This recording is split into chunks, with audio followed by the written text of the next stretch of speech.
மனிதர்கள் பூமியில் காலடி எடுத்து வைப்பதற்கு நீண்ட காலத்துக்கு முன்பு அவர்கள் வந்தார்கள். வானவியலிலும் உயிரியல் தொழில்நுட்பத்திலும் முன்னேற்றம் அடைந்த ஒரு நாகரிகமான இனம் இந்த பூமியில் வாழ்ந்த உயிரினங்கள் மீது ஒரு உயிரியல் பரிசோதனை ஒன்றை கொண்டார்கள். அதற்கு அவர்கள் தெரிந்தெடுத்த இனம் மனிதர்களின் முன்னோர்கள். டிஎன்இ மோடிபிகேஷன் தொழில்நுட்பத்தின் மூலம் அந்த பழங்கால விலங்குகளின் டிஎன்ஏ களைமாற்றி மனிதன் என்று புதிய இனத்தை உருவாக்கினார்கள். பின்னர் அவர்கள் பறந்து சென்று விட்டார்கள். நீண்ட காலமாக மனிதர்கள் வளர்ந்து தொழில்நுட்பத்தில் முன்னேறி தனக்கென்று ஒரு ராஜ்யத்தை அமைத்து கொண்ட பின்னும் அவர்களிடம் ஒரு கேள்வி மிச்சம் இருந்தது: நாம் தனியாக இருக்கிறோமா? அப்போது அவர்கள் மீண்டும் வந்தார்கள். கடவுள்களாக அல்ல, காப்பாற்றுபவர்களாகவல்ல, ஆராய்ச்சியாளர்களாக, நீதிபதிகளாக. அவர்களின் ஆய்வு முடிவுக்கு வந்த நாள். உலகின் எந்த தொழில்நுட்பங்களும் இயங்கவில்லை. மின்சாரம் தடைப்பட்டது, தொலைத்தொடர்பாடல் தொழில்நுட்பங்கள் தடைப்பட்டது.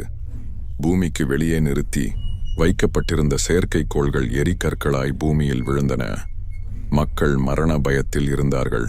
அவர்கள் நமது பரிணாம வளர்ச்சியை ஆய்வு செய்தார்கள்.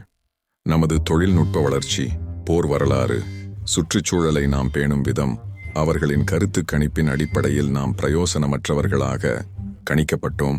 நாம் தோற்றுப்போன ஒரு இனமாக பார்க்கப்பட்டோம். அப்போதே அவர்களின் விண்வெளி கப்பல்கள் தென்படத் தொடங்கின. விஞ்ஞானிகளால் எதனையும் கணிக்க முடியவில்லை. பூமியில் வீதிகளில் மரண ஓலம் கேட்டது. மனிதர்கள் மரண பயத்தை உணர்ந்தார்கள். அந்த இனத்தின் பார்வையில் அவர்களின் ஆராய்ச்சி தோற்றுப் போய்விட்டது. தாம் செய்த தவறை திருத்துவதற்காக தாம் உருவாக்கிய உயிரினத்தை அழிக்க முடிவெடுத்தார்கள். விஞ்ஞானிகள் வழிமாதிரியை ஆய்வு செய்ததில் மனித டிஎன்ஏ உடைய உயிரினங்களை மட்டும் அழிக்கக்கூடிய ஒரு உயிரியல் ஆயுதம் காற்றில் கலந்துவிடப்பட்டிருந்தது. வைத்தியசாலைகள் நிறைந்து வழிந்தன.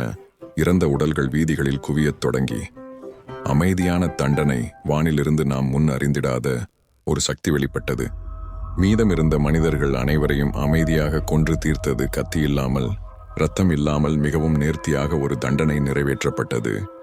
மனிதர்களை தவிர வேறு எந்த உயிரினங்களும் பாதிக்கப்படவே இல்லை. ஒரு முன்னறிவிக்கப்படாத நாளில் மனித இனம் மாயமானது.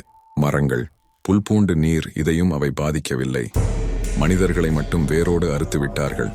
தடயங்களை அழித்துவிட்டு தமது தவறை திருத்திய திருப்தியில் மாயமாகிவிட்டார்கள்.